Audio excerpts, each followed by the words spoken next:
Another thing that I wanted to talk about is the the world, or should I say, like the West's reaction to Zelensky, or people were saying, let's arm Ukrainian civilians and let's fight for our right to self-determination. This has been praised by the rest of the world, but it hasn't been the case in other parts. For example, Palestinians have been fighting for their right to self-determination for over 70 years now, and we've heard crickets. Taiwan, other places, we might even get in trouble for having this conversation. So I wanted you to speak on that a little bit. Why the double standards? Why the hypocrisy? And, you know, I'm just going to put it out there for you to speak on it. Yeah, I do think this is giving us some insight into some of the fundamental inequalities that are built into our world order. I think the thing that makes Ukraine especially easy for people to jump onto right now is a combination of things. First of all, you know, it is one of the more successfully democratic post-Soviet republics. So one of the countries that actually was in the Soviet Union that has really moved toward democracy. And the election of President Zelensky was a real indication that Ukraine was trying very hard to get to that democracy. And, you know, the Ukrainian public opinion has turned very much toward being Ukraine, being independent. So I think all of those factors together make it an easy choice to support Ukraine. It doesn't hurt that Zelensky is this very charismatic guy. I mean, everything he's been saying has been fantastic. He's stayed in Ukraine. You know, he was offered a ride and he said, I need ammunition, not a ride. You know, he's got these sound bites. He knows what he's doing. And it's making it easy. I do think it is a double standard, though, because, you know, in terms of, for example, Palestine that you mentioned, the calculation is all about how to placate Israel as part of the global order when we don't want Palestine to be part of the global order in the same way. And so it's the balance there. It's where one half of the conflict is being treated completely differently than the other half, right. As if. And it is, I mean, that obviously, you know, has, again, its own complicated history, and it is very complicated, but the stakes that are understood in that conflict are somehow different, right? It's set up to make it so that saying I support Palestinian self-determination is harder than saying I support Ukrainian self-determination. Right. Why is that?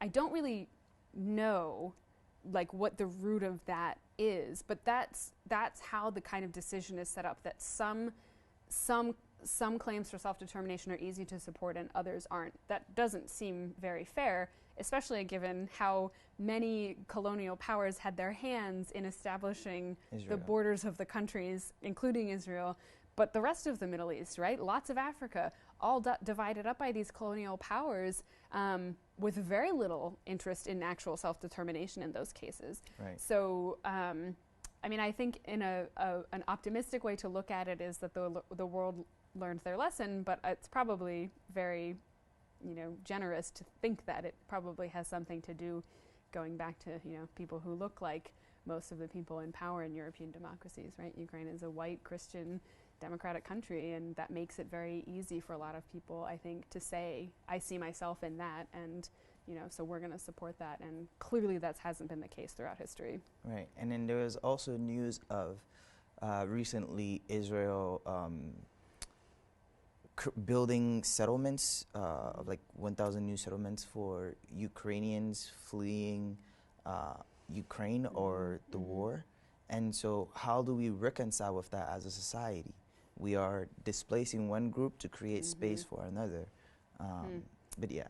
That's a great question, and such an irony, because they've also been, you know, building settlements to claim Palestinian territory. They've been doing that for some time, to you know, expand their own claims in Palestine, which, I mean, is very illegal in terms of actual, you know, international law. I would be very upset if they are using this conflict to make greater claims on land that they have been aggressively making claims on. I think that's something we should probably keep our eye on. You know, Israel is in a very strange place because they do have a lot of Russian speakers and have a kind of somewhat closer relationship with Russia than a lot of other Western European countries, and have been a little tentative in terms of their support for Ukraine, which is, it's all very interesting.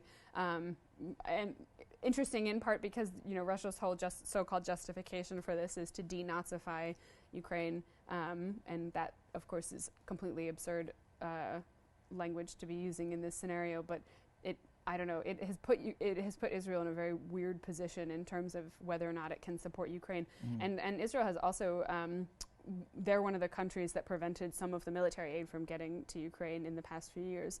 So, I mean, I think it's, you know, there's a couple levels of what's going on here, because we have these big geopolitical, you know, Israel's thinking about its own well-being. They don't want to be the next ones invaded by Russia, because there are Russian speakers there, Right. and Russia can say, well, we need to protect Russian speakers in Israel. They've used that justification before. Why wouldn't Israel be next, right?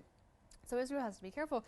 But, you know, at the same time, again, we're talking about this major humanitarian crisis. So how do we balance looking at this at these two different levels that are somehow dramatically different and yet part of the exact same story? And it's very, like I said before, I think the global order is going to be shaken up by this, and countries, you know, I hope that this doesn't become a way that other countries justify their bad practices, like Israel building settlements in Palestine. I mean, that's a bad practice. They shouldn't be allowed to do that, and they certainly shouldn't be allowed to do that in the name of Ukraine. Right.